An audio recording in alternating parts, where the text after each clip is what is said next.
మన ప్రభువును ప్రియ రక్షకుడైన యేసుక్రీస్తు ప్రభుల వారి అతి శ్రేష్టమైన నామంలో ఈ నూతన సంవత్సరం మొదటి నెల ఈ 3వ ఆదివార ఆరాధనలో పాల్పొంపు పొందిన దేవుని బిడ్డలైన మీ అందరికీ, బయట ఉన్న వారికి, లోపల ఉన్న వారికి అందరికీ హృదయపూర్వకమైన వందనాలు. దేవుడు ఇంతవరకు మనలను, మన కుటుంబాలను కంచెవేసి కాపాడి ఆయన సజీవమైన రెక్కల నీడలో భద్రపరిచిన దేవునికి ఒక్క క్షణం చేతులెత్తి దేవునికి స్తోత్రం చేద్దాం. హల్లెలూయా, హల్లెలూయా. కొద్దిసేపు దేవుని మాటలు మనం ధ్యానం చేసుకుందాం.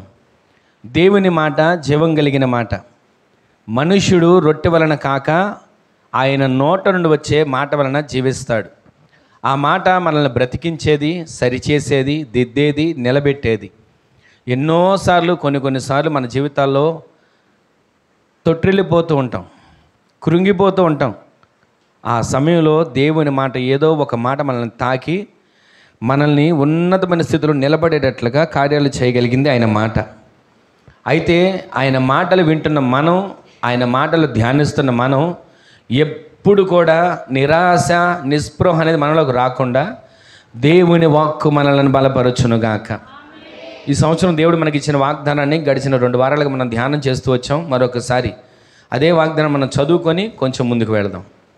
యెహోషువ గ్రంథం 1వ అధ్యాయం 3వ వచనంలో రాయబడిన మాట మరొకసారి చూద్దాం. నేను మోషేతో చెప్పినట్లు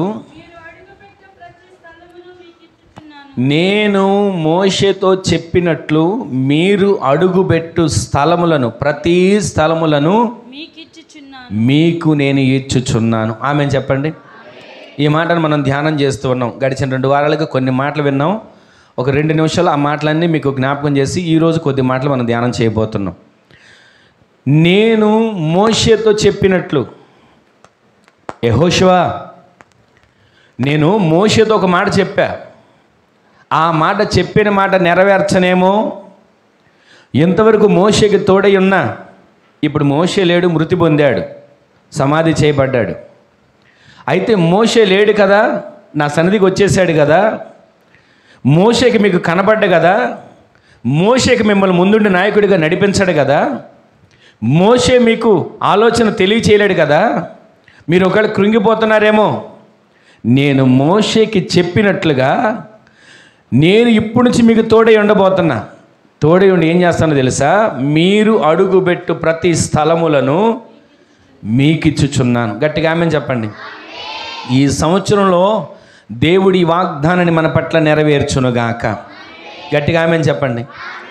ఏ విషయంలో మనం లేవలేని స్థితిలో కూర్చుని పోయాము, ముందుకు వెళ్ళలేని స్థితిలో అక్కడ నిలబడిపోయాము, ఇక నా పరిస్థితి ఇంతే, నా ఆరోగ్య పరిస్థితి ఇంతే, నా అప్పుల పరిస్థితి ఇంతే, నా కుటుంబ పరిస్థితి ఇంతే, నా బిడ్డల పరిస్థితి ఇంతే అనుకుని ఎక్కడ మనం కూర్చుని పోయామో, ఈ యెహోషువ గ్రంథంలో ప్రజలు కూడా మోషే లేడు, మోషేకి రాడు, దేవుడు మోషేని తీసుకుని వెళ్ళిపోయాడు, మాకు ఇప్పుడు యెహోషువ ఉన్నాడు, ఇంతవరకు మోషే నడిపించాడు, ఇప్పుడు యెహోషువ ఏం చేస్తాడో అన్నట్లుగా ఎక్కడ వాళ్ళు అక్కడ చతికిలు పడిపోయారు, కూర్చుండిపోయారు. అయితే దేవుడు వాగ్దానం ఇచ్చి అంటున్నాడు, ఇదిగో నేను మోషేకి చెప్పినట్లుగా మీకు కూడా చెప్తున్నా, మీరు బయలుదేరండి, మీరు అడుగు పెట్టండి, మీరు అడుగుపెట్టు ప్రతి స్థలములో నేను మీకు ఇవ్వబోతున్నాను. గట్టిగా మేము చెప్పండి. చెప్పిన దేవుడు ఊరికినే ఊరుకోలా. మీరు వెళ్ళండి, నేను నీకు ఇస్తానన్న దేవుడు ఆ మాట చెప్పి అక్కడ సరిపెట్టుకోలా. ఇశ్రాయేలు ప్రజలతో అంటున్నాడు, మీరు లేవాలి. ఒకసారి చదవండి ఆ మాట. నీవు లేచి నీవును జనులందరూ, గట్టిగా ఆమెను చెప్పండి, యోర్దాను నది దాటాలి. గట్టిగా ఆమెను చెప్పండి. ఏది ఇంతవరకు ఈ సంవత్సరంలో అడ్డుగా ఉంది? ఏ అనారోగ్యం అనే యోర్దాను అడ్డుగా ఉంది? ఏ సమస్య అనే యోర్దాను అడ్డుగా ఉంది? ఆత్మీయ జీవితంలో ఎదగనివ్వకుండా, ప్రార్థన చేసుకునివ్వకుండా, పరిచర్య చేయనివ్వకుండా, కష్టపడడానికి వీలు లేకుండా, ఒంటికి ఆరోగ్యం లేకుండా ఏ యోర్దాను అడ్డుగా ఉంది? అడ్డుగా ఉందండి, ఇక నా వల్ల కాదు, అడ్డుగా ఉందండి, నేను దాటలేను, అడ్డుగా ఉందండి, ఇక నేను ప్రయాణం చేయలేను అనుకుని ఎక్కడ కూర్చుండిపోయామో దేవుడు వాగ్దానం చెప్తున్నాడు, నీవు లేవాలి. ఆమెను చెప్పండి. నీవు లేవాలి, నీ జనులు లేవాలి. మోషే, యెహోషువ మోషేకి నేను వాగ్దానం చేశాను, ఒకవేళ ఆ వాగ్దానం నెరవేర్చబడదేమని కంగారు పడకు, నీ ఒక్కడే కాదు జనులు కూడా లేవండి, లేచి ఈ యోర్దానుని మీరు దాటాలి. గట్టిగా ఆమేన్ చెప్పండి. ఎర్ర సముద్రాన్ని ఆయన దాటించాడు, కానీ ఇక్కడికి వచ్చేప్పటికి అంటాడు యోర్దాను మీరు దాటాలి. ఎంతసేపు నేను ఎత్తుకొని నడిపేస్తా ఉంటే మీకు ఏం బాధ తెలుస్తుంది? ఎంతసేపు సమస్య వచ్చినప్పుడల్లా, కష్టం వచ్చినప్పుడల్లా నేను మీకు అడ్డుగా నిలబడి, ఎంతవరకు మోషే వచ్చాడు, వాళ్ళు ఏ తప్పు చేసినా వాళ్ళకి అడ్డంగా వచ్చేసి, అయ్యా ఈ తప్పు నాదనుకో. వాళ్ళు ఏ కష్టపడుతున్నా, అయ్యా ఇదిగో వీళ్ళకి పూరేళ్ళు కావాలంట, వీళ్ళకి ఆహారం కావాలంట, ఇదిగో వీళ్ళకి నీళ్లు లేవంట, వీళ్ళు ఈ సమస్యలు ఉన్నారయ్యా అని ఎప్పుడు దేవుని సన్నిధిలో అడ్డుగా నిలబడేవాడు మోషే ముందుండి వాళ్ళని నడిపించుకుంటూ వెళ్ళాడు. అయితే ఈ రోజు నుంచి వాళ్ళకి వినబడుతున్న మాట ఏంటంటే, మీరు లేవాలి, మీరంతటి మీరే లేచి మీరు నడవడం ప్రారంభించాలి. పసిపిల్లోడు ఎన్నాళ్ళు పసిపిల్లాడుగా ఉంటాడు? లేవడం నేర్చుకుంటాడు, కింద పడటమో నడవటమో ఏదో రకంగా పాకడమో నేర్చుకుని నడవాలని ప్రయత్నిస్తాడు. ఇశ్రాయేలు ప్రజలందరూ కూడా అక్కడే కూర్చుండిపోయారు లేవకుండా. ఇశ్రాయేలు ప్రజలందరూ అక్కడే వారి జీవితం కంతే అనుకుంటూ ఉన్నారు. కానీ దేవుడు చెప్తున్నాడు మీరు లేవాలి, మీరు లేవాలి, మీరు లేవాలని. వింటూ వచ్చాం ఎన్నో మాటలు. 38 సంవత్సరాల నుంచి ఉన్న వ్యక్తి లేవకుండా అక్కడే కూర్చున్న పరిస్థితి. ఈ రోజున మనము లేచి ఏం చేయాలంటే ఏం దాటాలి? యోర్దాను దాటాలి. యోర్దాను దాటాలి. దాటాలంటే మొట్టమొదటి మాట విన్నాం. ఏం చేయాలి? ఎవరిని వెంబడించాలి? అందరు చెప్పండి. మనము దేవుని మందస్సాన్ని వెంబడించాలి. ఆ మందస్సంలో ఏమేమి ఉన్నాయి? మన్నాతో నింపబడిన బంగారు పాత్ర, అహరోను చిగురించిన కర్ర, దేవుడు రాసి ఇచ్చిన రాతి ఆజ్ఞలు కలిగిన రాతి పలకలు. వీటిలన్నిటిని మందస్సంలో ఉండి వెళ్తుంటే ఆ మందస్సాన్ని మనం వెంబడిస్తే యోర్దాను దాటగలుగుతాం. గట్టిగా ఆమేన్ చెప్పండి. మందస్సాన్ని వెంబడించాలి. మందస్సాన్ని వెంబడించకుండా సాకులు చెబుతూ, మందస్సాన్ని వెంబడించకుండా ఏదేదో మాటలు చెప్తున్నా కొన్ని మాటలు మనం వింటూ వచ్చాం. ఆజ్ఞలు పాటించకుండా, చిగురించిన కర్ర అనుభవంలోకి, ప్రతిష్ఠిత అనుభవంలోకి, ప్రార్థన అనుభవంలోకి రాకుండా ఏదేదో సాకులు చెబుతూ, మందిరం అంటే నిర్లక్ష్యం, వాక్యం అంటే నిర్లక్ష్యం, దేవుని సన్నిధిలో ప్రతిదీ నిర్లక్ష్యం కనబడుతున్న ఎన్నో మాటలు వింటూ వచ్చాం. సన్నిధిని నిర్లక్ష్యం చేయకూడదు, సన్నిధిలో అశ్రద్ధగా ఉండకూడదు. ఎందుకంటే వారం రోజుల పాటు బయట ఎన్నో పనుల మీద తిరుగుతున్నాం. ఒక్కరోజు దేవుని సన్నిధిలో ప్రశాంతంగా ఆయన మాటలు వింటే, ఆ మాటలు విన్న మనం వారమంతా కూడా ఆదరించబడతాం, వారమంతా కూడా పోషించబడతాం, వారమంతా కూడా సమృద్ధి చేత నింపబడతాం, వారమంతా కూడా కాపాడబడతాం. అందుకే ఆయన మాటలు జాగ్రత్తగా వినాలి. దేవుని మాట జీవం కలిగిన మాటని మనం ఆలకించాలి. మనం మందిరానికి వచ్చేటప్పుడే వేడుకోవాలి, అయ్యా ఈ దినాన్ని నీవు నా కొరకు ఏమి సిద్ధపరిచావు, ఈ దినాన్ని నా కొరకు నీవు ఏది దాచి ఉంచావు, ఏది నా కోసం ప్రత్యక్షపరచడానికి నీవు నా కొరకు వేచి చూస్తున్నావు అని దేవుని సందులో ప్రార్థించుకుని ఆయన సందులో అడుగు పెడితే, అడుగు పెట్టిన వారితో దేవుడు మాట్లాడడం మొదలు పెడతాడు. ఆమేన్ చెప్పండి.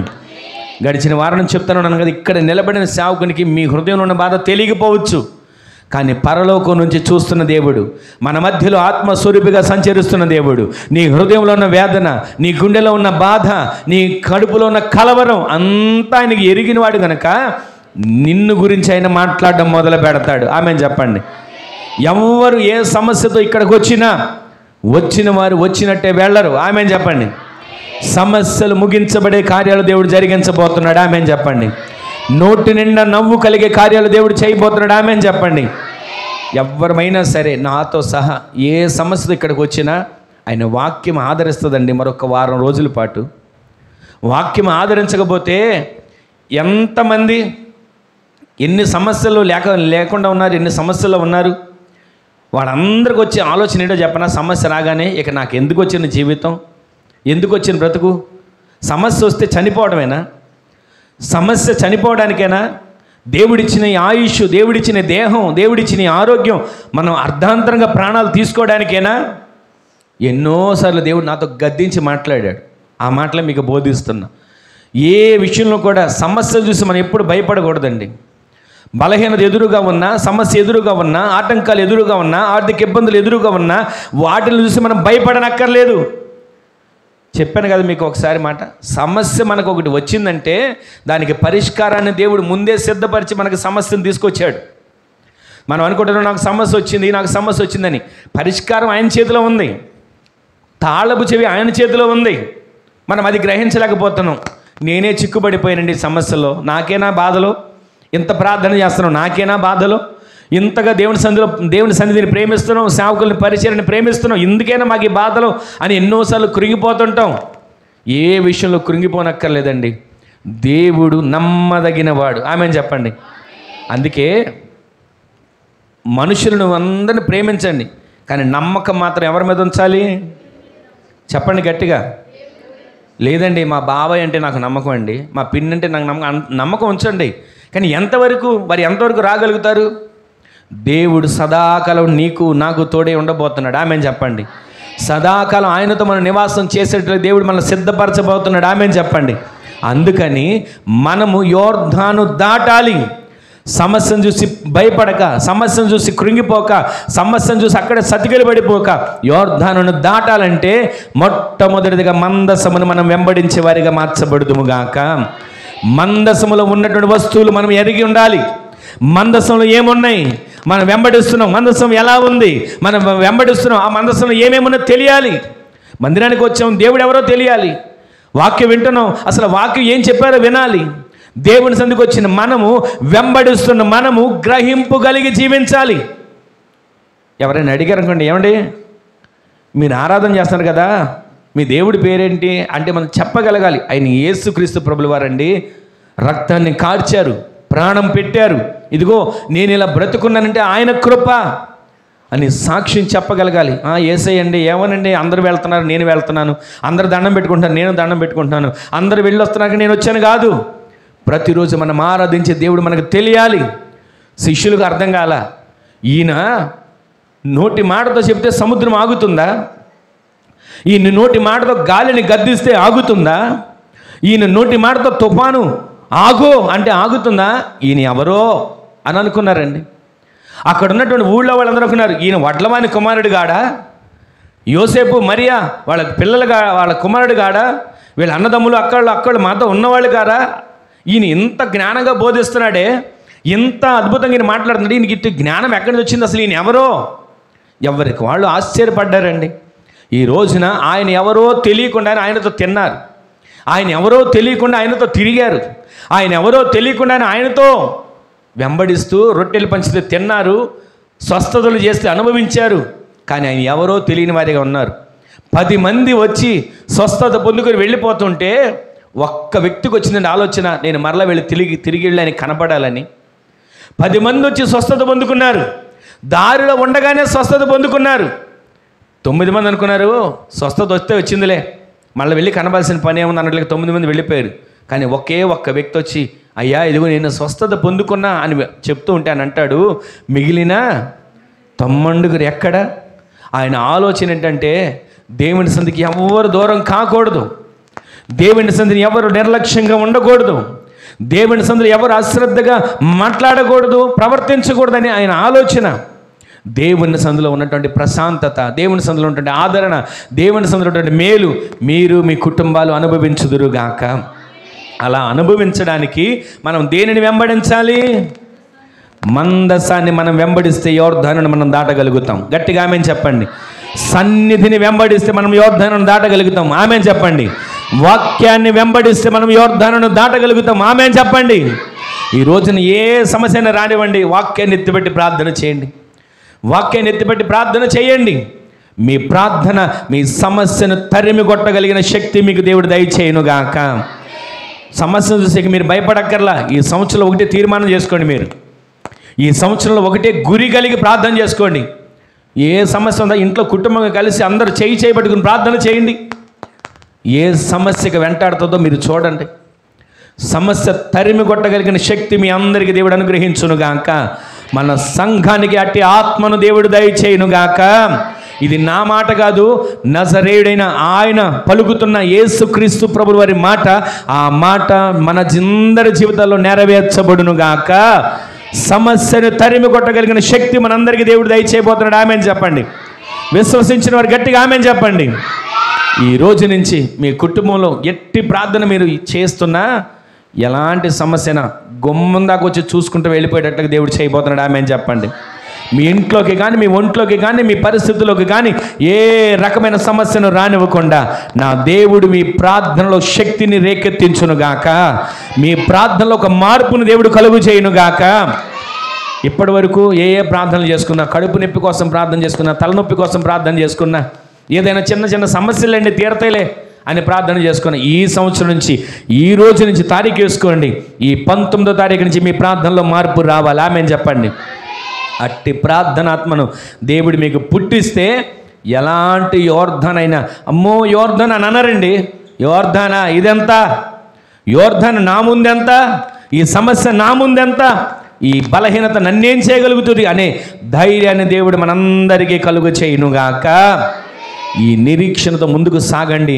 దేవుడు మిమ్మల్ని దీవించునుగాక. దేవుని సందర్భంలో నిర్లక్ష్యంగా ఉండకూడదు. సన్నిధికి వచ్చినప్పుడు ప్రతిరోజు కూడా ఆయన మీద ఆధారపడాలి. ఈ రోజున కరువు వచ్చి కొన్ని కుటుంబాలు బెత్లెహేమును విడిచి మోయాబు దేశానికి వెళ్ళిపోయినాయి. ఈ రోజు నా చరిత్ర అంతా వింటూ వచ్చాం, మరలా మీకు జ్ఞాపకం చేయట్లా.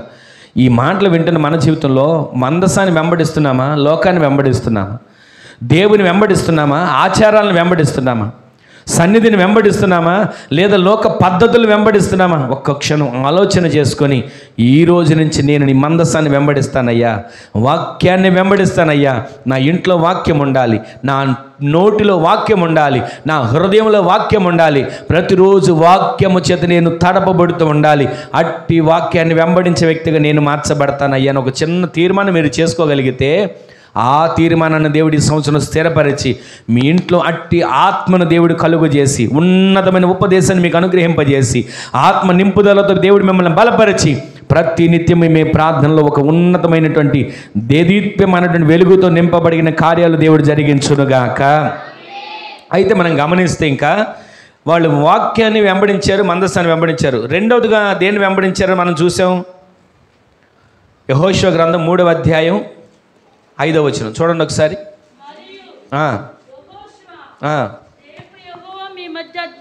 మరియు యెహోషువ రేపు మీ ఎదుట దేవుడు అద్భుత కార్యాలు, ఆశ్చర్య కార్యాలు చేస్తాడు కనుక మిమ్మును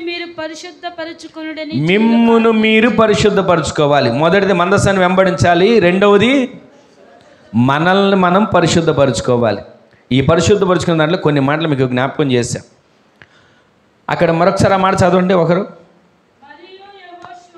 మరియు యెహోషువ రేపు యెహోవా మీ మధ్య అద్భుత కార్యములను చేయును. అందరు విన్నారా? ఎప్పుడు చేస్తాడు కార్యాలు? చెప్పండి అందరు గట్టిగా. రేపు యెహోవా మీ మధ్య అద్భుత కార్యాలు చెయ్యాలని అనుకుంటే ఈరోజు ఏమవ్వాలి? పరిశుద్ధపరచుకోవాలి. గట్టిగా ఆమేన్ చెప్పండి. అట్టి పరిశుద్ధత దేవుడు మనకి నేర్పునుగాక. మందసాన్ని వెంబడిస్తే యోర్ధానును దాటగలుగుతాం. రెండవ కార్యం ఏంటంటే, ఆ యోర్ధాను దాటాలంటే మనల్ని మనం పరిశుద్ధపరచుకోవాలి. ఎలా? ప్రతిరోజు వాక్యము చదువుట ద్వారా పరిశుద్ధపరచబడతాం, ప్రార్థన చేయడం ద్వారా పరిశుద్ధపరచబడతాం, దేవుని స్తుతించడం ద్వారా పరిశుద్ధపరచబడతాం. అలా కాదండి, నా ఇష్టం వచ్చిన నేను బ్రతుకుతాను, నన్ను పరిశుద్ధపరచండి అంటే అయ్యేది కాదు. ప్రతిరోజు ప్రతి క్షణం ఆయన సన్నిధిని అనుభవించేవారు పరిశుద్ధపరచబడతారు. ఆమేన్ చెప్పండి. ఆయన సన్నిధిని అనుభవించాలండి. ఇక్కడ ఉన్నప్పుడు ఏ రకమైన ఆనందంతో మనం నింపబడుతున్నామో మన ఇంట్లో కూడా అదే ఆనందాన్ని దేవుడు కలుగు చేయునుగాక. ఇక్కడ ఉన్నప్పుడు అన్ని పరిస్థితులను మనం మర్చిపోయి దేవుని సన్నిధిలో ఎలా ఆనందంగా గడుపుతున్నామో మన ఇంట్లో, మన ఉద్యోగంలో, మన వ్యాపారంలో, మన చేతి పనిలో, మన కూలి పనిలో, మనం కష్టపడుతున్న ప్రతి జీవనోపాధిలో కూడా ప్రతి సమస్యలన్నిటిని మర్చిపోయి దేవుని సన్నిధిలో ఆనందిస్తూ ప్రతి దినాన్ని గడిపేటట్లు దేవుడు సహాయం చేయునుగాక. మనము పరిశుద్ధపరచబడాలి అంటే ప్రతిరోజు ఆయన ఆత్మచేత నింపబడాలి, ప్రతిరోజు ఆయన అగ్ని అభిషేకం చేత తడపబడాలి. అయ్యా నన్ను పరిశుద్ధపరచవా అని దేవుని సన్నిధిలో వేడుకునే వారిగా దేవుడు మనల్ని నిలబెట్టునుగాక. పరిశుద్ధపరచబడడం అంటే మనల్ని మనం ఆయనకు అప్పగించుకోవడం. ఎవరి మీదో ఆధారపడుతుంటాం, ఎవరి మీదో కొన్నిసార్లు ఆనుకుంటుంటాం. గడిచిన వారు మీకు చెప్పినట్టున్నాను. ఇలాగే ఒక అమ్మాయికి దయ్యం పట్టినప్పుడు మందిరానికి వెళ్ళి సేవకుని దగ్గర ప్రార్థన చేయించుకున్నప్పుడు సేవకుడి గద్దించి ప్రార్థన చేయకపోతుంది. ఇంటికి వచ్చేసరికి మరలా వచ్చి పడుతుంది. ఇక వాళ్ళు ఎవరి మీద ఆధారపడ్డారు? ఆ ఇంటి వాళ్ళు ఎవరి మీద ఆధారపడ్డారు? సేవకుడి మీద, సేవకుడి ప్రార్థన మీద. అంటే ఒకవేళ సేవకుడు చేసే ప్రార్థన మీరు చేయించుకోకూడదు తప్పని నేను అనట్లా, ఆధారపడాలి. అయితే అన్ని విషయాలలో అన్ని వేళల ఎవరో అభిషేకం మీద ఎవరో ప్రార్థన మీద మనం ఆధారపడడం కాదు. మన ప్రార్థన మన అభిషేకం మనకు ఉండాలి. ఇప్పుడు మన ఇంట్లో తినడానికి మన పళ్ళి మనకు ఉంటుందా? ఎవరిదో వెళ్ళి తెచ్చుకుంటామా? చెప్పండి. టిఫిన్ చేయడానికని మన ప్లేట్ మనకు ఉంటుందా? టీ తాగడానికి మన గ్లాసు మనకు ఉంటుందా? మరి అన్నిటికీ మనది మనకు ఉన్నప్పుడు మరి మన ప్రార్థన మనకు ఉండాలి, మన అభిషేకం మనకు ఉండాలి. నేను ప్రార్థన చేసుకోకపోయినా పర్లేదండి, మా పాస్టర్ గారు రోజు మా కోసం ప్రార్థన చేస్తున్నారని అనుకుంటాం, మీకోసం మేము చేస్తానంటాం, అది తప్పని అనట్లా. కానీ మీ అంతటా మీ ఇల్లు కాపాడబడ్డానికి, మీ ఇల్లు అంతా కూడా దేవుని రక్తపు కోటగా మార్చబడ్డానికి ప్రార్థన ప్రాకారం ఉందా? ప్రార్థన అభిషేకం పొందుకుంటున్నారా? ప్రతిరోజు దేవుడు ఎందుకో ఇదే మాట మనకి జ్ఞాపకం చేస్తున్నాడు.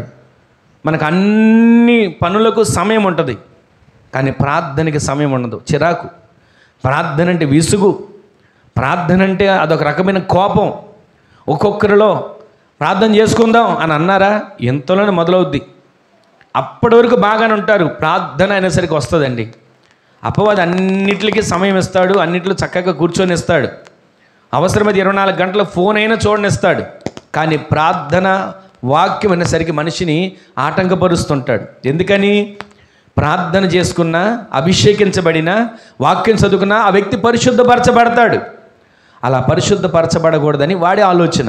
అయితే మనం ఎవరి మీద ఆధారపడడం కాదు, మన ప్రార్థన మనకు ప్రాకారంగా మార్చబడాలి. గట్టిగా ఆమేన్ చెప్పండి.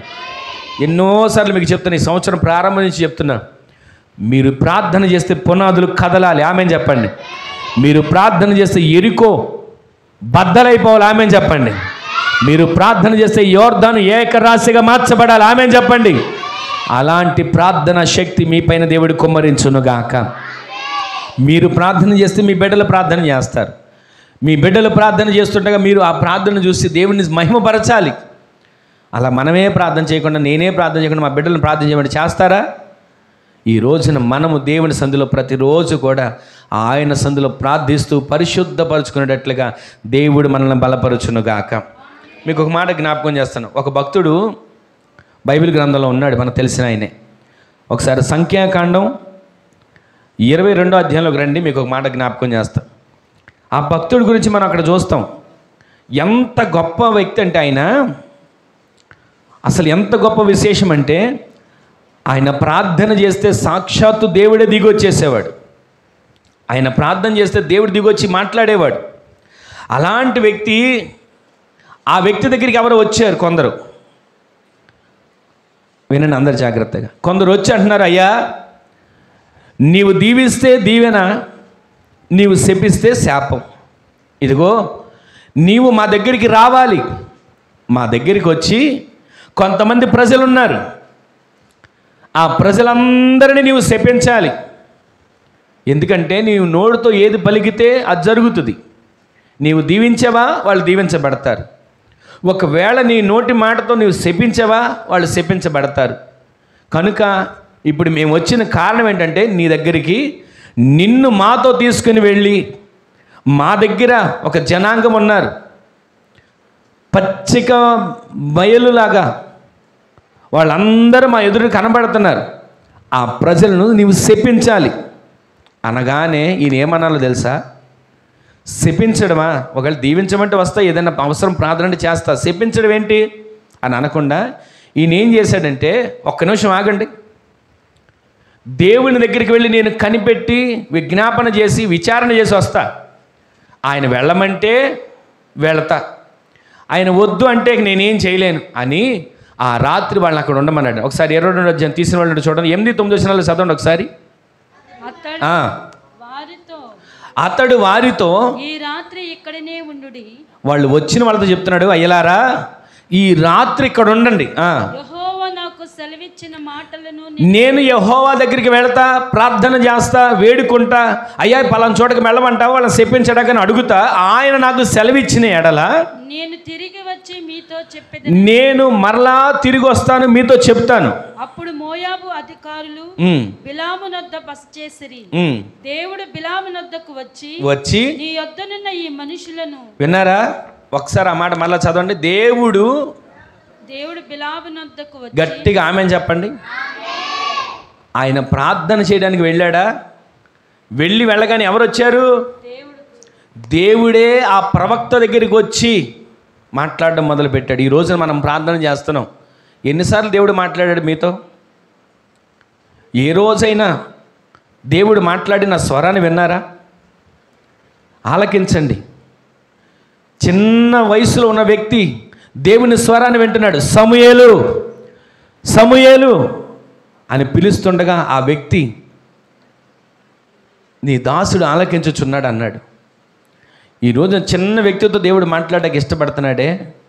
ఏలి అనే యాజకుడితో మాట్లాడడానికి ఇష్టపడలా, కానీ చిన్న వ్యక్తితో మాట్లాడడానికి ఇష్టపడతాడు. ఇక్కడ బిలాము ప్రార్థన చేయడానికి వెళ్ళాడు. సాక్షాత్తు దేవుడే దిగొచ్చి మాట్లాడుతున్నాడు. ఎంత గొప్ప విశేషం అండి అది. సాక్షాత్తు దేవుడు దిగొచ్చి అతనితో దర్శన రీతిగా కాదు, ముఖాముఖిగా మాట్లాడుతున్నాడు. ఈరోజు ఎన్నిసార్లు కనీసం ముఖాముఖిగా మాట్లాడలేదనుకోండి, స్వరం అన్నా విన్నారా? కనీసం కళ్ళలో దర్శనమైనా చూసారా? కలన్నా వచ్చిందా? ఒక్కసారి ఆలోచించండి. మన ప్రార్థన ఏ విధంగా ఉంటుంది? మన ప్రార్థన ఏ విధంగా మార్చబడుతుంది? మన అసలు ప్రార్థనలో ఎదగాలి, ప్రార్థనలో బలపరచబడాలి. ఆచారంగానో అలవాటుగానో ఏదో వారానికి ఒక్కసారి మనం వచ్చి కనబడి వెళ్ళిపోవడం కాదండి. ప్రతిరోజు దేవునిలో అంటు కట్టబడాలి, ప్రతిరోజు దేవునిలో నలగాలి, ప్రతిరోజు దేవునిలో పెనవేసుకోవాలి, ప్రతిరోజు దేవునితో మాట్లాడగలిగిన అనుభవం రావాలి. అబ్రహాం గురించి దేవుడు ఏమంటాడండి? అబ్రహాము నా ప్రాణ స్నేహితుడు. మోషే గురించి ఒక మాట అంటాడు, నా ఇల్లంతటిలో నమ్మకస్తుడు. కొండ మీదకి తీసుకుని వెళ్ళిన తర్వాత ముఖాముఖిగా 40 రోజులు మోషే దేవుని ముఖాన్ని, దేవుడు మోషే ముఖాన్ని చూస్తూ మాట్లాడుతూ ఉంటే అసలు 40 రోజులు ఆహారం మర్చిపోయాడు, నీళ్లు మర్చిపోయాడు, నిద్ర మర్చిపోయాడు. ఈ రోజున దేవుని స్వరాన్ని వినకుండా ఎన్ని సంవత్సరాల నుంచి ఎలా బ్రతుకుతున్నాం? ఒక్కసారైనా అసలు ఈ బ్రతుకిచ్చినందుకు ఒక్కసారి దేవుని స్వరాన్ని వినాలని ప్రార్థన చేసుకోండి. అయ్యా నీ స్వరాన్ని వినాలి, నీ దర్శనాన్ని చూడాలి, ఆ ప్రార్థనను మనకు రావాలి. మనం పరిశుద్ధపరచబడాలంటే దేవుడిని చూసే అనుభవంలోకి మనం రావాలి. మనం పరిశుద్ధపరచబడాలంటే దేవుని స్వరాన్ని వినే అనుభవంలోకి రావాలి. మోషే కొన్నిసార్లు అనుకున్నాడు, అయ్యా ఒకవేళ నీ దర్శనాన్ని, నీ ముఖాన్ని చూసి నేను బ్రతకనేమో, నీ వెనక నుంచి చూస్తాను అన్నాడు. ఈరోజు నీ మాటలు వింటున్న మనం ఎన్నిసార్లు ప్రార్థన చేస్తున్నప్పుడు దేవుడు మన దగ్గర దిగొచ్చాడు ఒక్కసారి గమనించండి, ఆలోచించండి. నా మట్టుకు నేను దేవుని స్వరాన్ని చాలాసార్లు వినగలిగాను. ప్రతి సంవత్సరం వాగ్దానం కోసం కనిపెట్టినప్పుడల్లా దేవుని స్వరాన్ని వింటూనే ఉంటాం. ప్రతిరోజు ఆయన దర్శిస్తూనే ఉంటాడు. ఏదో గొప్ప కోసం అతిశయం కోసం చెప్పేది కాదు. మనమందరం ఆ రీతిగా ఆయన సన్నిధిలో నాటబడిన వారిగా మార్చబడాలి. ఆమేన్ చెప్పండి. మనమందరం ప్రతిరోజు నామకార్థం అనే భక్తి కాదు, మనం ఏది ఉన్నా ఏది లేకపోయినా దేవుని కొరకు జీవించే భక్తి మనం చేసేవారిగా మార్చబడుదుముగాక. దేవుడు ఏదో మనకు మేలు చేసినప్పుడు భక్తి కాదు, నా దేవుడు నాకు ఆరోగ్యం ఇచ్చినా ఇవ్వకపోయినా, ఆయుష్ ఇచ్చినా ఇవ్వకపోయినా, నేను బ్రతుకున్నంత వరకు నా దేవుని కొరకు నేను జీవిస్తాననే తీర్మానం మనలో ఉండాలండి. పరిశుద్ధపరచుకోవాలి. ప్రతిరోజు మనం పరిశుద్ధపరచుకుంటూ ఉండాలి. ఎన్నిసార్లు పరిశుద్ధపరచుకోకుండా, ఎన్నిసార్లు దేవునిలో అంటు కట్టబడకుండా మనం ఎంత బ్రతికినా, ఎంత సంపాదించినా, ఎంత కూడగట్టినా అది వృధానే. ఏది ఇక్కడ సంపాదించిన కోట్లు చిల్లెగా అవ్వ కూడా మనతో రాదు. మనతో వచ్చేది ఏంటో తెలుసా? పరిశుద్ధత, మన క్రియలు, మన యథార్థత, మనము చేసిన భక్తి మనల్ని దేవునితో ఉండేటట్లుగా చేయబోతుంది. ఆమేన్ చెప్పండి. ఈ శరీరం మనల్ని పరలోకానికి తీసుకుని వెళ్ళదండి. ఈ శరీరం మనల్ని పరలోకానికి వెళ్ళడానికి అసలు ఇష్టపడదు. ఎంతసేపు ఈ లోక సుఖం, ఈ లోక సుఖభోగాలు, ఈ లోక సంపద, ఈ లోకపు అనుభవాలు కోరుకుంటుంది. కానీ మన ఆత్మ ఎంతసేపు దేవుని రాకడ కొరకు సిద్ధపరచబడాలి. ప్రార్థన చేస్తే దేవుని ముఖాన్ని చూడగలిగిన అనుభవం మనకి రావాలి. ప్రార్థన చేస్తే దేవుని స్వరాన్ని వినగలిగిన కృప మనకి రావాలి. ఆ వ్యక్తి దేనికోసం దేవుని సన్నిధిలో ప్రార్థన చేశాడు? మరొకసారి చదవండి. 8వ వచనం 9వ వచనం చదవండి త్వరగా. అతడు వారితో, ఇదిగో వచ్చిన గొప్ప సెలబ్రిటీస్ వచ్చారు అక్కడికి. వస్తే వాడుతా అంటాడు, ఈ రాత్రి మీరు ఇక్కడే ఉండండి, నేను దేవుని దగ్గరికి వెళ్ళి ప్రార్థించి కనిపెడతా, దేవుడు నాకు ఏది సెలవిస్తాడో ఆ మాటను నేను మరలా తిరిగి వచ్చి మీకు చెప్తా. వెళ్ళమంటే వెళదాం, ఆయన వద్దు అంటే తర్వాత ఏమైందో తర్వాత వచ్చిన చదవండి. వచ్చి మీ యొద్దనున్న ఈ మనుషులు ఎవరని అడగగా బిలాము దేవునితో ఇట్లా నేను సిఫోరా కుమారుడైన బాలాకును మోయాబు రాజు చిత్తగించుము, ఒక జనము ఐగుప్తు నుండి బయలుదేరి వచ్చెను, వారు భూతలమును కప్పుచున్నారు, నీవు ఇప్పుడనే వచ్చి నా నిమిత్తము వారిని శపింపుము, నా నిమిత్తం వారిని శపించుము, నేను వారితో యుద్ధము చేసి వారిని తోలివేదునేమో అని వీరి చేత నాకు వర్తమానము పంపెను. అందుకు దేవుడు, నీవు వారితో వెళ్ళకూడదు. వినండి, ఈ మాట వినండి. ఆ ప్రజలను శపింపకూడదు. ఆమెన్ చెప్పండి. ఈ మాటలన్నీ విన్నాం కదా. ఈ మాటలన్నీ మీకు ఏమర్థమైంది? దేవునితో మాట్లాడడానికి వెళ్ళాడు. సమస్త వాళ్ళు ఏం చెప్పారు అన్నీ చెప్తున్నాడు. అయ్యా ఇది పరిస్థితి, ఫలానా దగ్గర నుంచి బాలాకు రాజు సెలబ్రిటీస్ని పంపించారు, రాజ్యంలో ఉన్నటువంటి ఘనత పొందిన వాళ్ళని పంపించాడు. వాళ్ళందరూ వచ్చి ఇదిగో అక్కడ కొంతమంది ప్రజలు ఉన్నారు, వాళ్ళని శపించమని అంటున్నాడు. ఏం చేయమంటావు? శపించమంటావా వెళ్ళమంటావా అని అంటే అప్పుడు దేవుడు ఏమన్నా తెలుసా? నీవు వెళ్ళకూడదు. ఆమెను చెప్పండి. దేవుడు కూడా కొన్నిసార్లు ఒక్కొక్క చోటకి వెళ్ళాడు, ప్రార్థన చేసినప్పుడు ఆలోచన ఇస్తాడు. ఇదిగో పలానా చోటుకి వెళ్ళకూడదని చెప్పినా వెళ్ళామా ఏదో ఒక రకమైనటువంటి ఆటంకం కలుగుతుంటుంది. ఈ బిలాముకు కూడా అలాగే కొన్ని సందర్భాలు ఎదురయ్యాయి. ఇక్కడ మనం గమనిస్తే దేవుడు వెళ్ళొద్దు అన్నాడు. సరే వెళ్ళొద్దన్నాడా? తర్వాత వచ్చిన చూడండి, వచ్చి చెప్తాడు వాళ్ళకి, నన్ను దేవుడు వెళ్ళొద్దు అన్నాడు, నేను రాను అని చెప్తాడు. చూడండి ఒకసారి.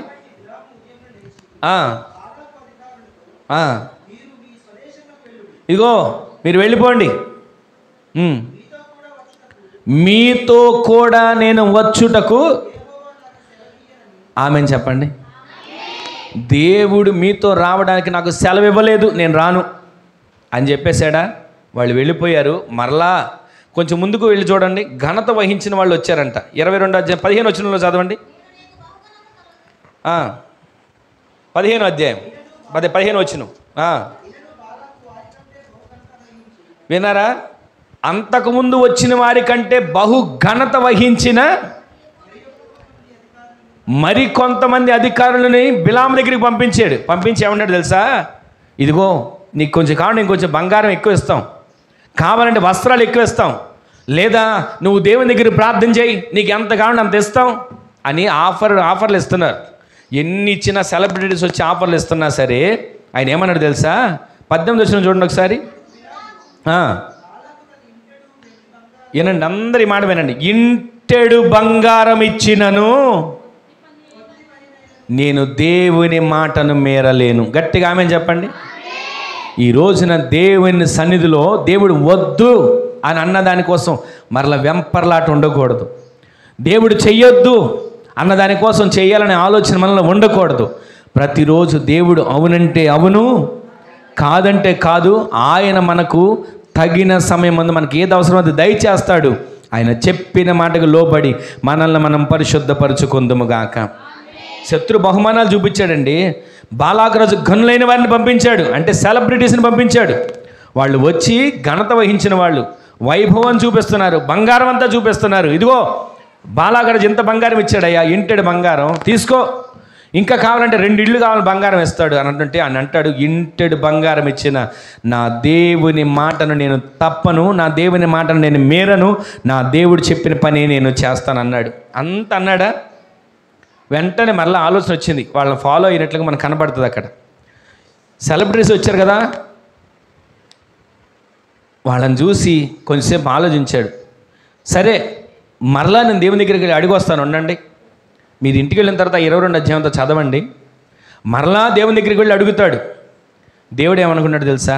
నేను వద్దంటనా, నువ్వు వెళ్ళాలనుకుంటున్నావు, సరే నీ ఇష్టమైతే వెళ్ళు ఆయన దేవుడు ఒక ఆలోచన ఇచ్చేసాడండి. కానీ నువ్వు వెళ్ళినా అక్కడికి వెళ్ళిన తర్వాత నేను ఏది చెప్తే అదే నువ్వు చెయ్యాలి అని చెప్పాడు. సరేనయ్యా నువ్వు వెళ్ళమంటున్నావు, నాకు అదే చాలు అనుకొని వచ్చేసాడు. వాళ్ళతో ప్రయాణం చేసి బయలుదేరి వెళ్ళాడు. ఒకసారి అదే సంఖ్యాకాండం 23వ అధ్యాయం అనుకోండి, ఒకసారి చూడండి ఒక మాట.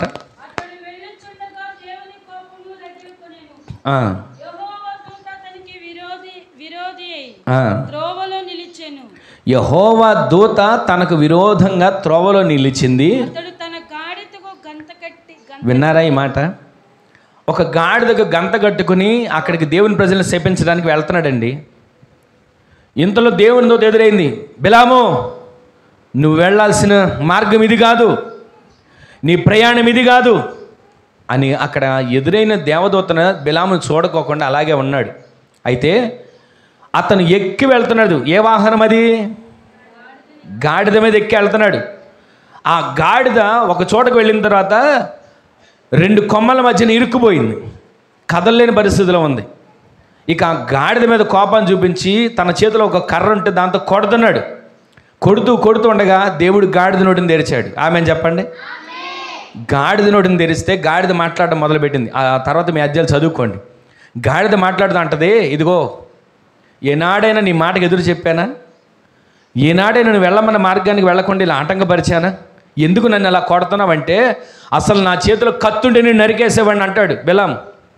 నా చేతిలో కనుక కత్తే ఉంటే అసలు నిన్ను చంపేసేవాడిని. అసలు గాడిద మాట్లాడడం ఏంటి, గాడిదతో నేను మాట్లాడడం ఏంటి అని ఆలోచన రాలా. పేరుకు ప్రవక్తే, ప్రార్థన చేస్తే దేవుడు దిగొచ్చి మాట్లాడేవాడే. అలాంటి ప్రవక్త ఇంటెడు బంగారం ఇచ్చిన రానన్నవాడు. అదే 23వ అధ్యాయం 10వ వచనంలో ఒక మాట ఉంటుంది, నీతిమంతుని వంటి మరణం నాకు కావాలని కోరుకున్నవాడు ఇప్పుడు దేనికోసం పరిగెడుతున్నాడు? ఆస్తి కోసం, సంపాదన కోసం, ప్రఖ్యాతుల కోసం పరుగులు చేస్తూ ఉంటుంటే గాడిద నోరు తెరిచి మాట్లాడుతుందండి. గాడిదకి కనబడింది దూసిన ఖడ్గము చేత పట్టుకున్న దేవదూత, బిలాముకు కనబడట్లా. ఈరోజు మనం ఎన్నిసార్లు తప్పుడు త్రోవలు వెళ్తున్నప్పుడు ఆటంకాలు వచ్చాయి, ఎన్నిసార్లు దేవునికి అయిష్టమైన మార్గాలు వెళ్తున్నప్పుడు ఎదురు దెబ్బలు తగిలాయి, ఎన్నిసార్లు దేవునికి ఇష్టమైన ఆలోచనలు మనలోకి వచ్చినప్పుడు దేహానికి ముప్పు వచ్చింది, ఎన్నో రీతులకు నలిగిపోతున్న పరిస్థితులు. అయితే దేవుని స్వరాన్ని విన్నా కొన్నిసార్లు స్వరానికి లోబడక, దేవుని స్వరాన్ని వినాలి, వినడం మాత్రమే కాదు లోబడాలి, లోబడడం మాత్రమే కాదు ఆ ప్రకారంగా నడవాలి. ఆ కార్యాలు దేవుడు మన ఎడల జరిగించునుగాక. అంతటి గొప్ప దైవజనుడు సెలబ్రిటీస్ని చూసి లొంగిపోయాడండి, ఘనతలను చూసి లొంగిపోయాడండి, వైభవాన్ని చూసి లొంగిపోయాడండి, బంగారాన్ని చూసి లొంగిపోయాడండి. పరుగులు తీసి వెళ్తున్నాడు. దేవుడు వద్దు అంటున్నా సరే, అయ్యా ఏదైనా కొంచెం అవకాశం ఉండి వెళ్తాను, సరే నేను వద్దు అంటున్నాను, వెళ్తాను అంటున్నా, వెళ్ళు. కానీ నువ్వు అక్కడికి వెళ్ళిన తర్వాత నేను చెప్పిందే చెయ్యాలి. అక్కడికి వెళ్ళాడు. వాళ్ళని శపించడానికి బలిపీఠం కడుతున్నాడు. దేవుని ప్రజలను శపించడానికి బలిపీఠం కట్టి ప్రార్థన చేస్తున్నాడండి. మనం ప్రార్థన చేయాల్సింది దేనికి? మన పాపములు మనం క్షమించబడ్డానికి, ఇతరుల క్షేమం కొరకు మనం బలిపీఠం కట్టాలి. మన ఇంట్లో బలిపీఠం కడుతున్నాం, ఎవరైనా పాడైపోవాలని బలిపీఠం కట్టే వాళ్ళు ఉంటారా? ఏ కుటుంబం అయినా ఎదగకూడదు, ఫలించకూడదని బలిపీఠం కట్టేవాళ్ళు ఉంటారా? బిలాము ప్రవక్త బలిపీఠం కడుతున్నాడండి ఇశ్రాయేలు ప్రజలను శపించడానికి. ఈ రోజున మన ఇంట్లో కట్టే బలిపీఠం ఎలా కడుతున్నాం? వాళ్ళు నన్ను ఈ మాట అన్నారండి, వాళ్ళు పతనం అయిపోవాలి అని బలిపీఠం కడుతున్నామా? ఆ బలిపీఠాలు నిలవు. దేవుని ప్రజలను దీవించే బలిపీఠాలు మన ఇంట్లో ఉండాలి. ఆమెను చెప్పండి. మన ఇంట్లో ఇతరులకు క్షేమం కలుగు చేసే బలిపీఠం ఉండాలి. ఆమెను చెప్పండి. ఇతరులు ఒకవేళ మనకి కీడు చేసినా వాళ్ళని ప్రేమించే బలిపీఠం మన ఇంట్లో ఉండాలి. ఆమెను చెప్పండి. అట్టి బలిపీఠాలు మన ఇంట్లో ఉంటే మనల్ని మనం పరిశుద్ధపరుచుకునేటట్లు దేవుడు చేయబోతున్నాడు. గట్టిగా ఆమెను చెప్పండి. ఈ రోజు నుంచి మన ఇంట్లో ఏ బలిపీఠం కడతాం? ప్రేమించే బలిపీఠం ఉండాలి, క్షమాపణ బలిపీఠం ఉండాలి, ఇతరులకు క్షేమం కలుగు చేసే బలిపీఠం, నీ కుటుంబానికి క్షేమం కలుగు చేసే బలిపీఠం ఈ రోజు నుంచి మీ ఇంట్లో కట్టుదురుగాక.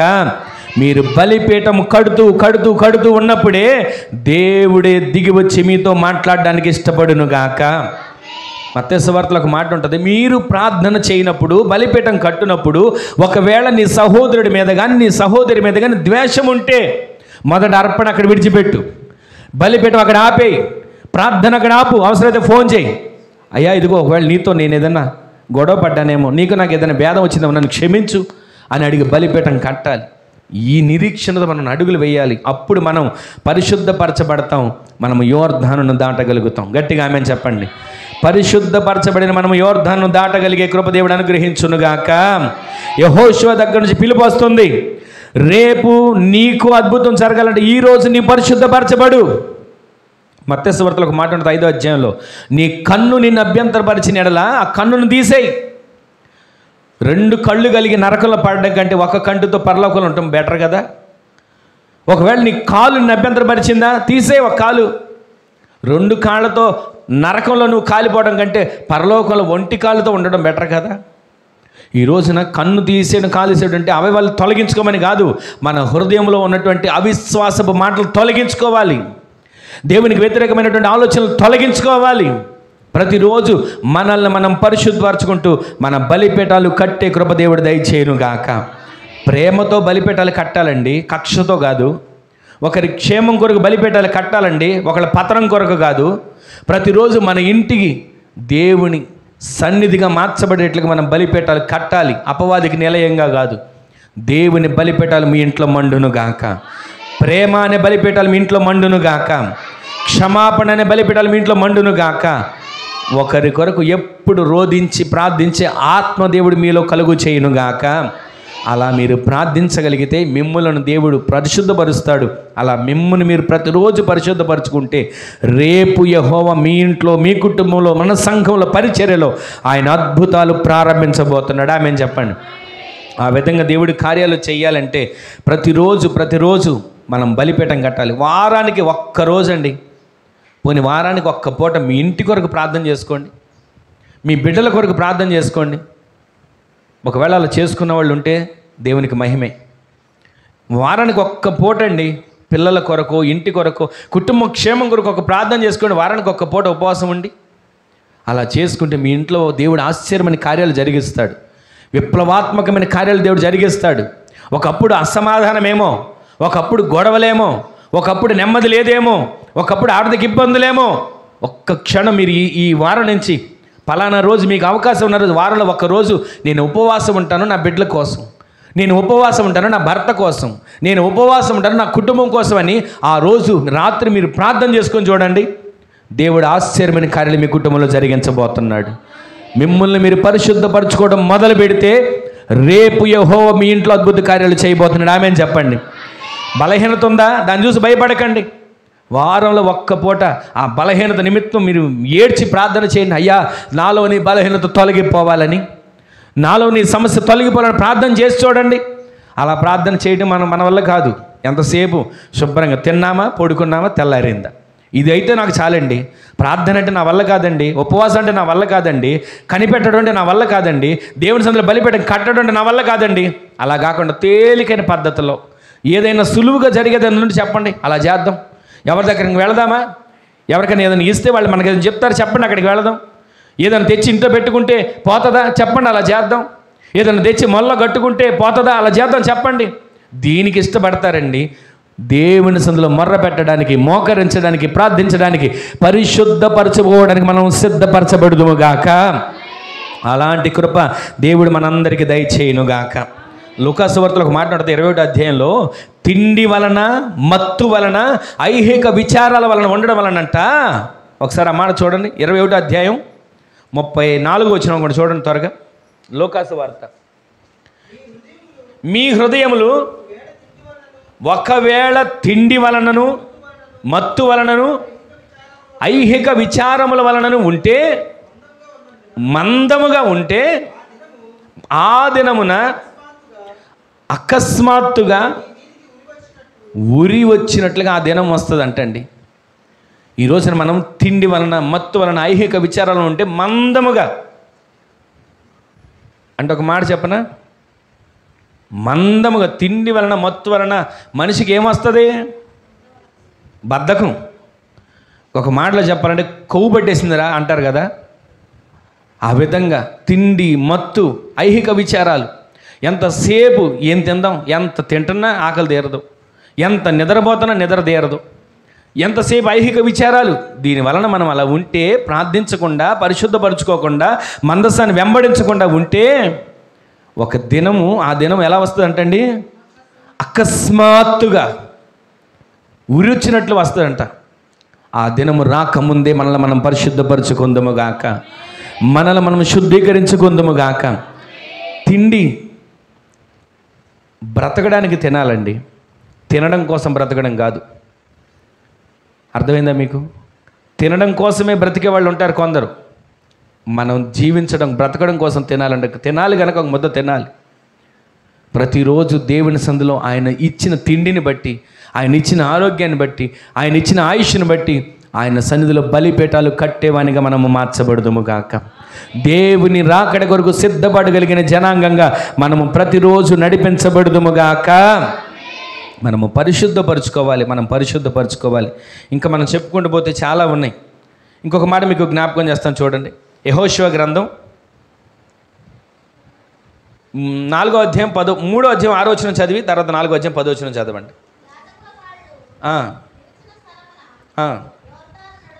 అందరూ వచ్చి వినండి అన్నమాట. 3వ అధ్యాయం 6వ వచనం చదవండి అమ్మా. 3:6 చదవండి.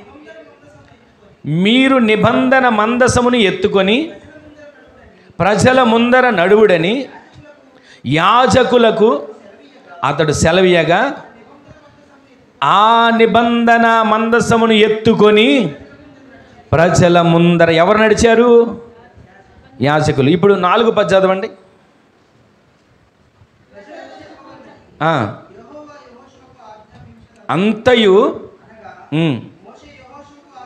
అంతయు నెరవేరు వరకు యాజకులు మందసమును మోయుచు యోర్దాను నడుమన నిలిచి ఉన్నారు. గట్టిగా ఆమేన్ చెప్పండి. ఈ రోజున మనము మొదటిది మందసాన్ని వెంబడించాలి. రెండవది మనల్ని మనం పరిశుద్ధపరచుకోవాలి యోర్దాను దాటాలంటే. మూడో మాట ఏంటో తెలుసా? నిబంధన మందసమును మోస్తున్న సేవకులను, యాజకులను వెంబడించే వారిగా మార్చబడుదుముగాక. కొన్నిసార్లు తెలుసో తెలియకో పొరపాటు జరిగిందనుకోండి, పోరాడాలి, కనిపెట్టాలి, ప్రార్థించాలి, దేవుని సందులో వెదకాలి. అలా వెదకడం ద్వారా దేవుడు మనకు ఆశ్చర్య కార్యాలు చేస్తాడు. అయితే కొంతమంది ప్రతిరోజు వెదకడం మా వల్ల కాదండి, పోరాడడం మా వల్ల కాదండి, రెడీమేడ్గా అన్ని ఫాస్ట్ ఫుడ్ సెంటర్లు వచ్చినాయి, బట్టలు కూడా కుట్టించుకునే పని లేదు, రెడీమేడ్ బట్టలు వచ్చినాయి. మాకు ఆ విధంగా దేవుని కార్యాలు కూడా ఫాస్ట్గా జరగాలి, రెడీమేడ్గా జరిగిపోవాలనుకుంటాం. కానీ దేవుని సందులో పోరాడి జయాన్ని పొందుకునే వారిగా మనం మార్చబడుదాము గాక. ఒక మాట చెప్తాను. యుద్ధ భూమిలో యుద్ధం జరుగుతుంది. యుద్ధ భూమిలో భయంకరమైన యుద్ధం జరుగుతుంది. ఇటు పక్కన వాళ్ళు కూలిపోతున్నారు, అటు పక్కన వాళ్ళు కూలిపోతున్నారు. అయ్యో వీళ్ళు కూలిపోయారే నా బంధువులు, అయ్యో ఇతను కూలిపోయాడే నా స్నేహితుడు అనుకుని అక్కడే కూర్చొని ఏడుస్తున్నాం అనుకోండి, అక్కడే కూర్చొని విలపిస్తున్నాం అనుకోండి, ఆ యుద్ధ భూమిలో వచ్చేటువంటి ఆ బుల్లెట్ల గురి వేగవంతంగా వచ్చి అక్కడ కూర్చొని ఏడుస్తుంటే అక్కడ కూర్చున్న వ్యక్తి కూడా తగిలి పడిపోయి అతను కూడా చనిపోయే ప్రమాదం ఉంది. ఆత్మీయ జీవితంలో ఎవరో పడిపోతున్నారు, ఆ వ్యక్తి పడిపోయాడే, ఆ వ్యక్తి పడిపోతున్నాడే, ఆ వ్యక్తి పడిపోయాడని చెప్పి దిగులు పడటం కాదు, అక్కడే కూర్చొని ఆ వ్యక్తి పడిపోయాడు, నేను కూడా పడిపోతే ఏమైద్దిలే అన్న ఆలోచన రాకూడదు. ప్రార్థన చేస్తున్నారు, వాళ్ళు చేస్తున్నారు, నేను చేస్తున్నాను, వాళ్ళు చేయట్లేదు, నేను చేయట్లేదు, ఈ ఆలోచన మనలో ఉండకూడదు. ఆత్మీయ జీవితంలో యుద్ధంలో వెళ్తున్న మనం పడిపోకుండా, ఎక్కడ ఆత్మీయ జీవితంలో పడిపోకుండా, యుద్ధంలో అనేకులు పడిపోతున్నారు, అపవాది బాణాలు వేస్తున్నాడు, అందరు పడిపోతున్నారు. ఆ బాణం తగిలిన వాళ్ళు పడిపోయారని చెప్పి, అపవాది ఉచ్చులో వాడు పడిపోయాడని చెప్పి అక్కడే సతికిలి పడిపోయి నేను కూడా ఇక్కడే ఉంటా, నా స్నేహితుడితోనే ఉంటా, నా బంధువులతోనే ఉంటానని చెప్పి అక్కడే ఉంటే ఒక దినాన వాళ్ళందరూ కలిసి ప్రయాణం చేయాలి నరకం వైపు. ఈ రోజున ఆత్మీయ జీవితంలో మనము దేవుని సందులో పరిశుద్ధపరుచుకుంటూ అడుగులు ముందుకు వేయగలిగే కృప దేవుడు అనుగ్రహించునుగాక. ఆయన అంటాడు, నేను పరిశుద్ధుడను గనుక మీరును పరిశుద్ధులుగా ఉండాలని పేతురు పత్రికలో ఆయన మాట్లాడతాడు.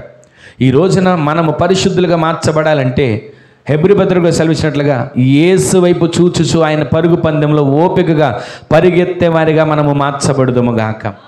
మూడో మాట ఇక్కడ మనకు వినబడుతుంది, సేవకులను వెంబడించే వారిగా మనము మార్చబడుదుము గాక.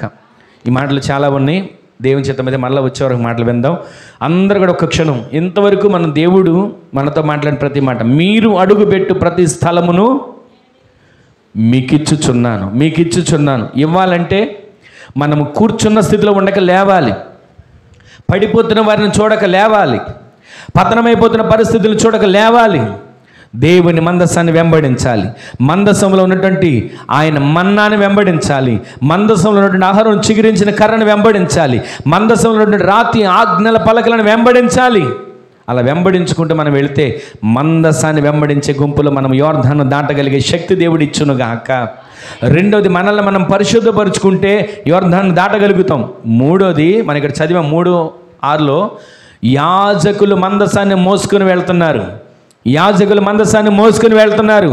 వారిని వెంబడిస్తే 4:10లో కనబడుతుంది, వారు యోర్దాను నడుమ ఆ మధ్యలో మందసాన్ని మోస్తూ నిలబడిపోయారు. ఆమేన్ చెప్పండి. రేపు వచ్చే వారం మరలా విందాం యోర్దానులో వారు ఎలా నిలబడ్డారో, యోర్దాను ఎలా దాటారో, అసలు ప్రవహిస్తున్న యోర్దాను ఏకరాశిగా ఏ విధంగా మార్చబడిందో మరలా మనం ధ్యానం చేద్దాం. అందరూ కూడా తల్ల వంచండి, ప్రార్థన చేసుకుందాం. అందరూ కూడా తల్ల వంచండి, ప్రార్థన చేసుకుందాం. కక్షను అందరూ కూడా తల్ల వంచండి. ఒక చిన్న ప్రార్థన. దేవా, నేను యోర్దాను దాటాలి. నేను అడుగుపెట్టి ప్రతి స్థలమును నాకు అప్పగిస్తానన్నారు. నేను యోర్దాను దాటే కృపనివ్వండి అయ్యా. యోర్దాను దాటే కృపనివ్వండి అయ్యా. ఒక్క క్షణం ప్రార్థన చేసుకోండి. దేవా కార్యాన్ని చేయండి, దేవా కార్యాన్ని చేయండి. నేను యోర్దాను దాటాలి, యోర్దాను దాటాలి. యోర్దాను దాటడానికి శక్తినివ్వండి ప్రభువా. మందసాన్ని నేను వెంబడించాలి. చెప్పండి, ఎవరికి వాళ్ళు చెప్పుకోండి దేవునితో. మందసాన్ని నేను వెంబడించాలయ్యా. నేను యోర్దానును దాటాలయ్యా. మన్నా కలిగిన బంగారు పాత్ర మందసంలో ఉంది. అహరోను చిగురించిన కర్ర మందసంలో ఉంది. ప్రతిష్ఠిత, సమర్పణ కలిగిన అనుభవాలు, బుద్ధి చెప్పి గద్దించే వాక్యం, ఆదరణ కలిగించే మాటలు ఆ మందసంలో ఉన్నాయి. వాటిని వెంబడించాలి. ఆజ్ఞలు కలిగిన రాతి పలకలు ఉన్నాయి, వెంబడించాలి. చేయవలసింది ఏంటి, చేయకూడదు ఏంటి ఆ మందసంలో తెలియచేయబడుతున్నాయి. ఆజ్ఞలు కలిగిన రాతి పలకల్లో వాటిని వెంబడించాలి. పరిశుద్ధ గ్రంథం చెప్తుంది, వాక్యాన్ని వెంబడించాలి. మందసాన్ని వెంబడించడానికి ఒక్కొక్కరు ఉన్న స్థలంలో నుంచి లేచి బయలుదేరాలి. రేపు ఒక అద్భుతం జరగాలంటే ఈరోజు నిన్ను నీవు పరిశుద్ధపరచుకోవాలి. పరిశుద్ధపరచుకుంటే తప్పక రేపు దేవుడు అద్భుతం నా జీవితంలో, నీ జీవితంలో, మన జీవితంలో చేయబోతున్నాడు. ఒక క్షణం ప్రార్థన చేసుకోండి. ఒక్క క్షణం, అయ్యా మందసాన్ని వెంబడిస్తాను, నన్ను నేను పరిశుద్ధపరుచుకుంటాను. నన్ను చూసి ప్రవహిస్తున్న యోర్దాను వెనక్కి మళ్ళాలి. నన్ను ముంచాలని చూస్తున్న యోర్దాను వెనక్కి మళ్ళాలి.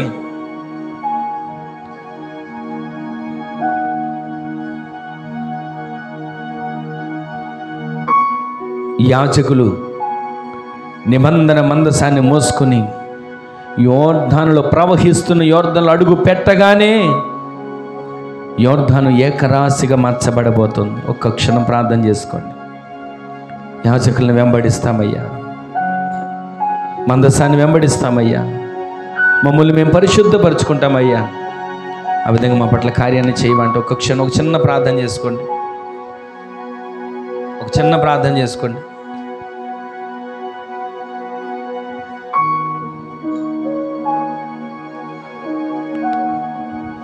ఎవరికి వారు ఒక చిన్న ప్రార్థన చేసుకోండి.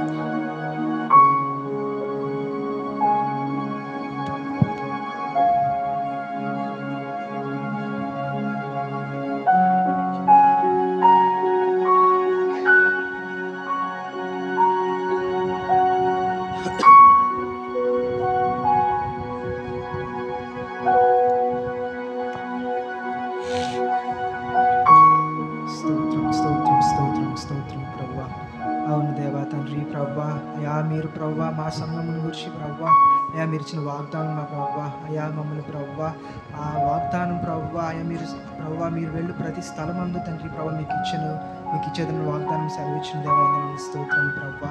అవును దేవా ప్రభా, అటువంటి గొప్ప వాగ్దానములు ప్రవ్వా మా జీవితంలో ప్రవ్వా అయ్యా మేము నెరవేర్చుకున్నకు ప్రవ్వా అయ్యా ఒక మందసమును ప్రవ్వా మేము ప్రవ్వా ఫాలో అయ్యే వాళ్ళంగా సహాయం దయచేయం తండ్రి స్తోత్రం ప్రవ్వా. అవును దేవా తండ్రి స్తోత్రం ప్రవ్వా.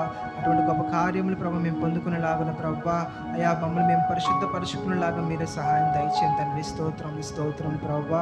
అవును దేవా తండ్రి ప్రభా మీకు కృపలో దేవా తండ్రి అయా నాయన నిబంధన మోయిచున్న తండ్రి ప్రభా మందసమును దేవా తండ్రి ప్రవ్వా అయా ప్రభు యాజకులు మోయిచుండగా దేవా తండ్రి ప్రభా వారిని ప్రవ్వా మేము ప్రభా వెంబడించిన ఆయన తండ్రి ప్రభా ప్రవ్వా అయా యోర్ధాను దాటే వారంగా ప్రవ్వా మీరే సహాయం దయచేయమని వేడుకొనిచున్నాం తండ్రి. స్తోత్రం ప్రవ్వా.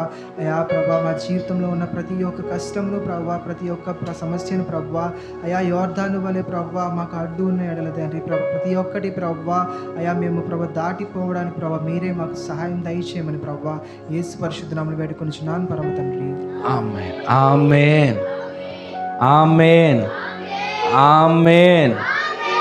మన తండ్రి అయిన దేవుని యొక్క ప్రేమ, కుమారుడును ప్రభు అయిన యేసుక్రీస్తు వారి యొక్క కృప, మహాకనికరం, పరిశుద్ధాత్మ దేవుని యొక్క అన్యోన్య సహవాసమైన సన్నిధి ఇప్పుడును ఎల్లప్పుడూ నిరంతరము మనకును మనవలే ప్రార్థించి సకల పరిశుద్ధులకు సన్నిధిలో అడుగుపెట్టిన ప్రతి ఒక్క కుటుంబాలకును కృపా సమాధానములు సదాకాలం సమృద్ధిగా తోడై ఉండునుగాక. ఆమేన్. హల్లెలూయా హల్లెలూయా హల్లెలూయా. అందరికీ వందనాలండి, అందరికీ వందనాలు. దేవుడు మిమ్ములను మీ కుటుంబాలను ఆశీర్వదించునుగాక.